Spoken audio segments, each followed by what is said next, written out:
qophii ramadaanaatii fi namooti qaamni isaanii goggogu keessattuu warroota biyya arabaa mana namaa keessa hojjetan baay'ee miidhaman furmaataa fi qaama isaanii akka jiidhuu fi akka miidhagu misirroon wal fuudhaaf qophooftees tahee jireenya gaa'ela haaraa ijaarachuu hedduu akka gaa'ela isii mi'aayuu fi dhandhama qaama gaarii qabaatu. Assalaamu alaykum wa rahmatullahi wa barakaatuh. Maaliin gad dhufte jechuun keessaniin oolu waa dharazaanii akkuma baratame YouTube kiyyarra waan baay'ee fi waan bareedaa isiniif qopheessaa ture har'allee qabadhee dhufee jira. Amantiif kutaan osoo waliin qoodiin ashama harka fuune nama kamiifuyyuu isin barbaachisa. Hojii bareedaa ta'ee fi adda ta'e qophii ramadaanatiin wal qabatee jechuudha. Waan adda ta'e isiniif qopheessuudhaan hamma dhumaatti viidiyoo kana ilaaltanii warri jaalattan laayik illee sheer illee sabiskiraayibii godha. Baay'ee kan isin gammachiisuu fi isin sagaliituyyuu order godhate yookiin ajajate xalabiyaata jechuudha. Namni xalabiyaata kana hojjetu nama biraati garuu an ajaja isinirraa fuudhee akkamitti akka hojjetanii fi akkamitti akka qopheessanii anuma jechuudha. Maatii kiyya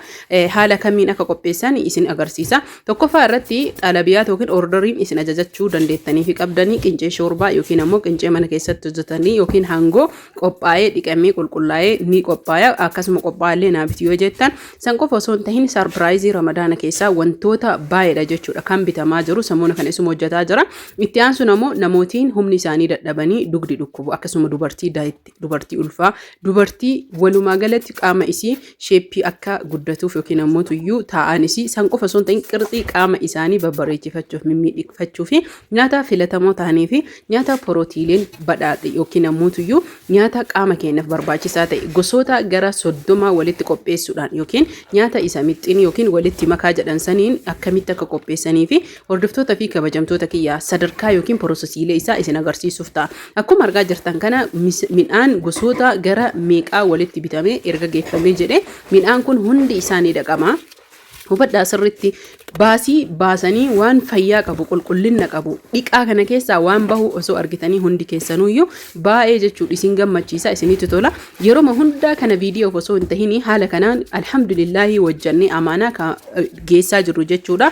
Namootiin biyya alaa jirtanillee mixxinii yookiin ammoo midhaan muuqiif yookiin ammoo bulluqaaf ta'u namni dayaafis tahee olmaafis akkasuma ammoo tuyyuu dubartoonni qaama keessan akka isinii bareeduu fi jabaatu kunuunsa godhachuu barbaadanillee Umurazaan Oroo hojii isii kan jalqaba yuutuuba midhaan nyaataa qaama faayidaa qaama kennaa fi fayyaaf hojjetaa turte itti deebitee hojjetaa arti garuu viidiyoo gadi isinii dhiisuu baadhullee haala kanaan qopheessinee jechuudha. Hordoftoota fi kabajamtoota kiyya qulqullinaadhaan gabaadhaaf oolchaa jirra yookiin ammoo olaayiniidhaan qopheessaa jirra jechuudha. Hubadhaa hamma eessaa deemorri jettan Itoophiyaa guutuu keessa isaatu kun talbaadhaan margitanii talbaan hin dhiqamu jedhee namootiin hedduu yaaduu danda'a haala kanaan dhiina. Kanaaf hordoftoota fi kabajamtoota kiyya gosoota midhaanii irraa lakkaa'ee isinii xumuruu hin danda'u isin ammoo ijaan dhadhayaatumaan akkasuma ammoo akkamitti akka hojjannu isin lallaalatumaan maasha Allah jedha.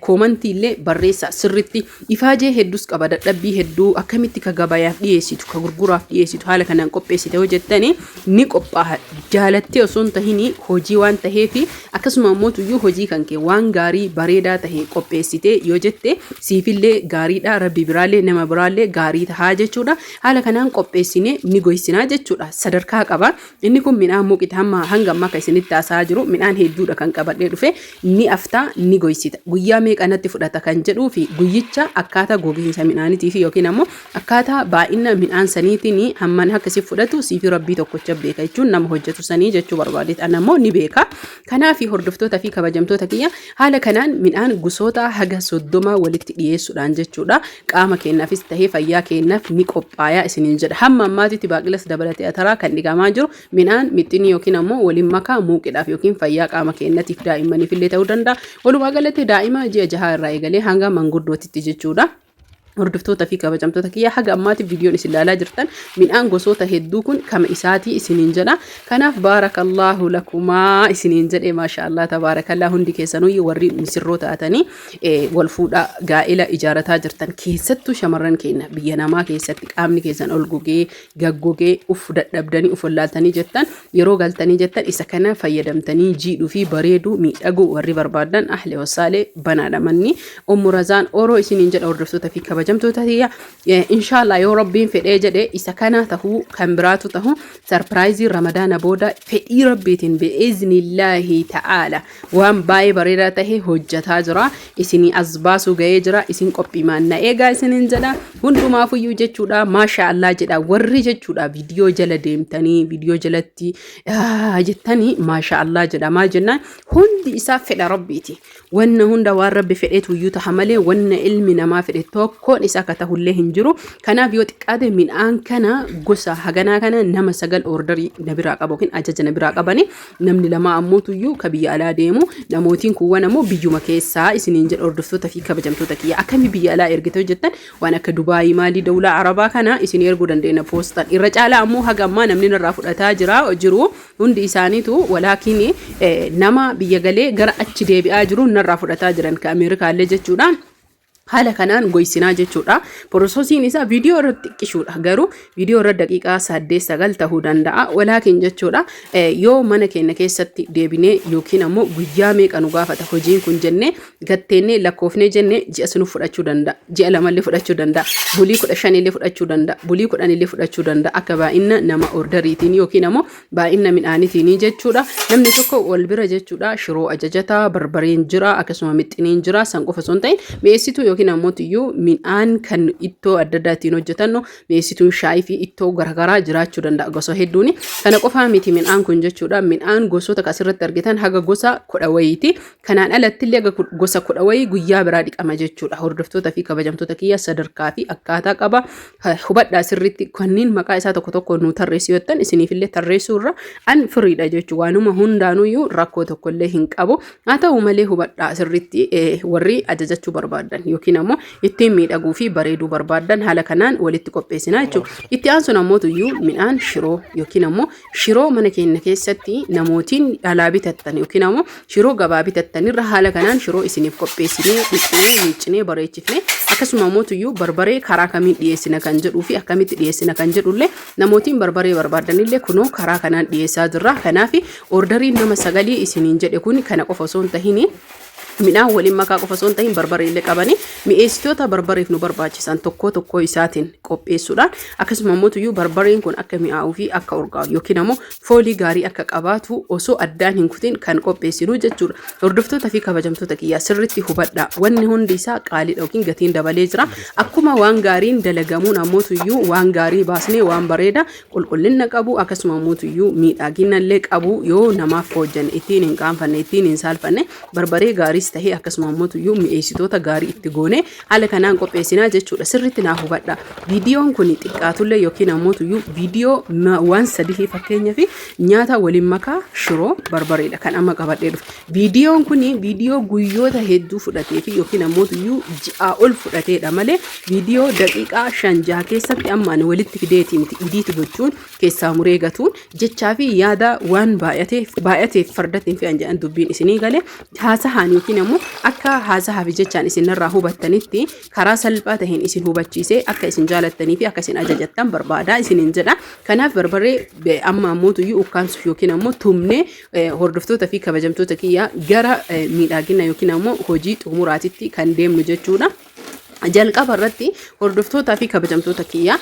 ani dhugaadha hojiin kiyya alhamdulillahi rabbil alamin youtubera video hojjechuudha wantoota kana order godhe ajaja fuudhe bakka itti dalagamu yookiin ammoo nama godhe isiniif ramade isiniif kenna kunoo haal argitan kana barbare hin bitanii keessaa guranii adu afanii hin goysanii hin qulqulleessanii achi booda ammoo yuutumanii gara ulaagaalee barbaachisuutti qopheessanii jechuudha kana waan ta'eef jecha hundi keessan akka jaalattanii ajajattanii fi dhuftaniituma qophaayaan jira umurazaanii osoo tahin ni qopheessinanu garaagarummaan qophaayaa fi qopheessuu maal isiniif fakkaate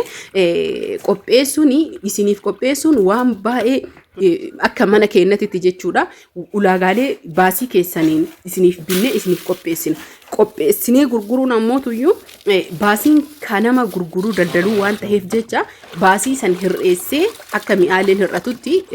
mashahaalii jettan afaan arabiitiin yookiin ammoo irruma irra hojjetanii gabaadhaaf dhiyeessan isa osoo tahini akka nama mana ofiitiif dhiyeeffatuutti orderii dhiyeessinaa jechuudha walumaa galatti gosoota midhaan akkanaallee tahee akkasuma immoo kan biraallee na biraan argattanii walumaa galatti bilbila onlaayinii yookiin ammoo iyyuu iskiriinii kanarra jiru fuutanii waatisaapii telegiraama daayirektii yoo bilbiltanii jettan na argattanii maasha Allah jedha kunuutii haala kanaan barbareellee wanni hundi qophaa'ee dhumate laayikii sheer gochuudhaan hin dagatina fayyaan faaya Oromoo kiyya hamma dhumaa laala laayik godha.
انت جاي